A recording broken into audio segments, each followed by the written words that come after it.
اساتذہ اور منتظرین و معاونین و محبین کا شکریہ ادا کرتا ہوں کہ اس اہم عنوان پر آپ نے اس کانفرنس کو منعقد کیا اور جس طرح کا اسٹیج آپ نے سجایا، یقیناً یہی ہمارے اکابر کی تاریخ رہی ہے کہ اس عنوان پر ہر طرح کی تکلیف، رنج اور پریشانی کو برداشت کر کے آگے نکل پڑتے ہیں۔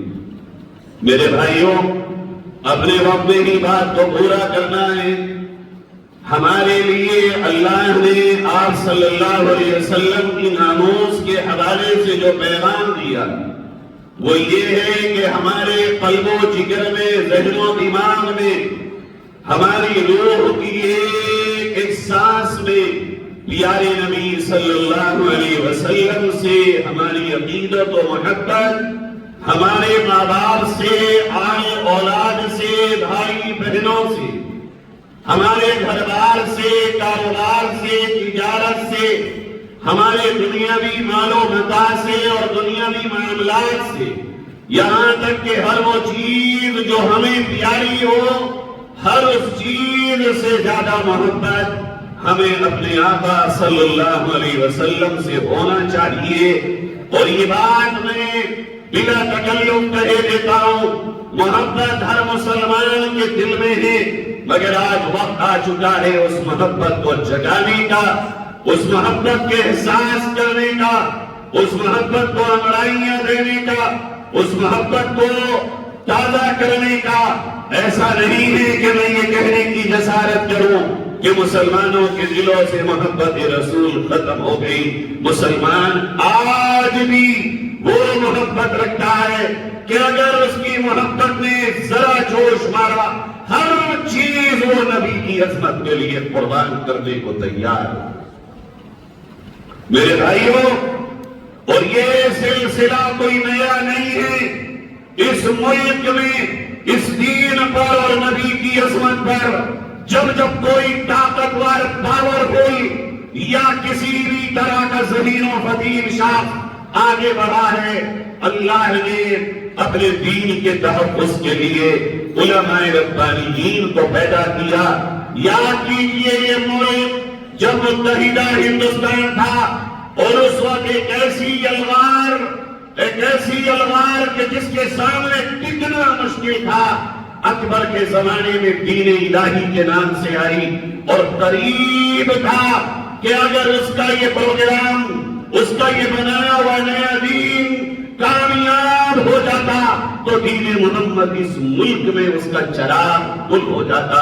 لیکن اللہ نے اس کی حفاظت کے لیے اور اس کے اس پروگرام کو ناکام بنانے کے لیے مجدد الفسانی رحمت اللہ علیہ کو کھڑا کیا، اور آپ نے بڑی خوش اسلوبی سے، بڑی حکمت سے اور بڑی ہمت سے اس کا مقابلہ کیا۔ نتیجہ یہ ہوا، لکھنے والوں نے لکھا کہ اس ملک کا ایک طرف وہ تھا کہ جب اس کو دیکھا جاتا تھا تو لگتا تھا حاکم شریعت اس پر بیٹھا ہو، اور پھر یکایک یہ اس ملک نے دیکھا ایک اللہ والے کی محنت سے کہ اسی تخت پر خادم شریعت اورنگزیب علیہ الرحمہ برحمٰن۔ اسی طرح یہ قافلہ آگے بڑھا، پادری بنڈر اس ملک میں آیا۔ میں یہ بات اس لیے کہہ رہا ہوں میرے پیاروں، آج شاید ہم اپنی محبت کو اتنی زور سے جگا نہیں پا رہے جتنی آج اس ملک میں ہمیں اپنی محبت کو جگانے کی ضرورت ہے اور کھڑے ہونے کی ضرورت ہے۔ آپ حیران ہوں گے، پادری بنڈر پورے ملک میں گھومتا تھا اور یہ کہتا تھا قرآن کی صداقت ثابت کرو۔ اس وقت اللہ نے ہمارے اکابرین میں سے حضرت مولانا رحمت اللہ کیرانوی کو کھڑا کیا، اور طے یہ ہوا کہ مناظرہ ہوا اور شرط یہ کی گئی اگر پادری بنڈر جیتا، مولانا رحمت اللہ کیرانوی پادری بنڈر کے ہاتھ پر عیسائی مذہب قبول کریں گے، اور اگر مولانا رحمت اللہ کیرانوی کو فتح ہوئی تو پادری بنڈر مولانا رحمت اللہ کیرانوی کے ہاتھ پر اسلام قبول کریں گے۔ پورے ملک میں شور ہوا، کیا ہوگا اب؟ سارا ملک پریشان، لوگوں کے دلوں کی دھڑکنیں بڑھ گئی، کیا ہوگا؟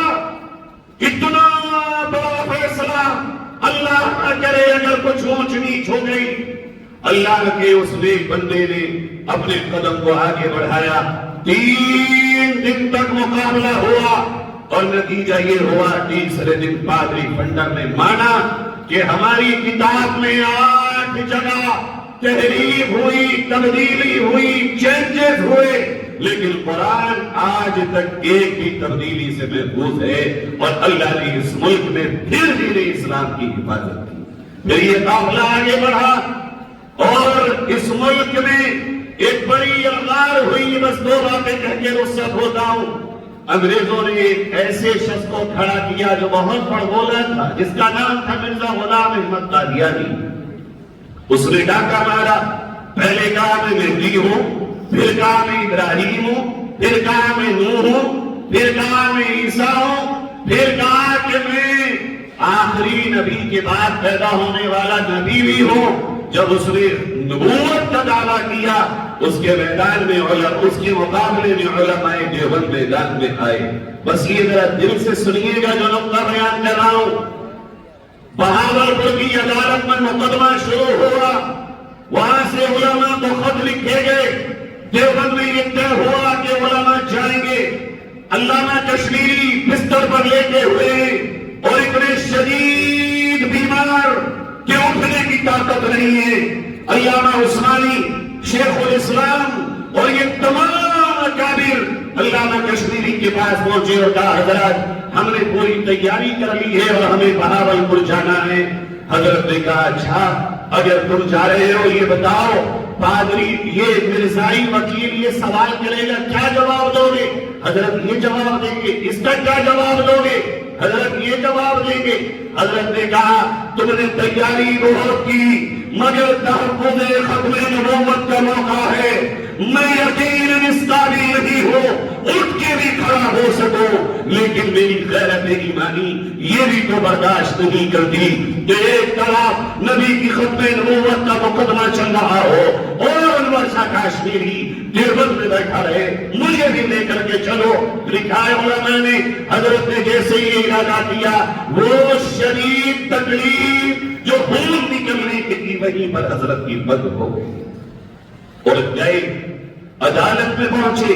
جڑا ہوئی قادیانی وکیل مصر سے لایا گیا تھا، اور تاکہ وہ عربی بولے ہندوستان کے لوگوں کو خاموش کر دے۔ علامہ کشمیری رحمت اللہ علیہ نے دلائل دیے، 244 دلائل دے کر اور تمام طرح کی جو اس کے اعتراضات تھے ان کی کھچیاں اڑا کر ختم نبوت کے مقدمے کو جیت کر ہمیں یہ بتا دیا لوگوں تمہاری جانوں سے بڑھ کر ختم نبوت کا مسئلہ ہے۔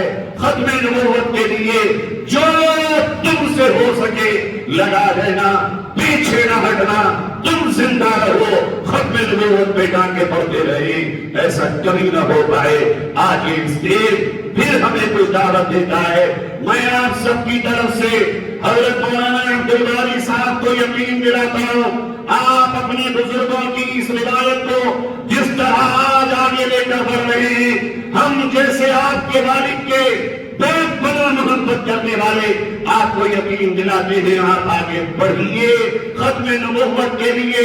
اگر کہیں پر کسی بھی طرح کی قربانی کی ضرورت ہوگی امت مسلمہ کا ایک ایک فرد آپ کے ساتھ کھڑا ہوگا انشاءاللہ العزیز، وما علینا الا البلاغ۔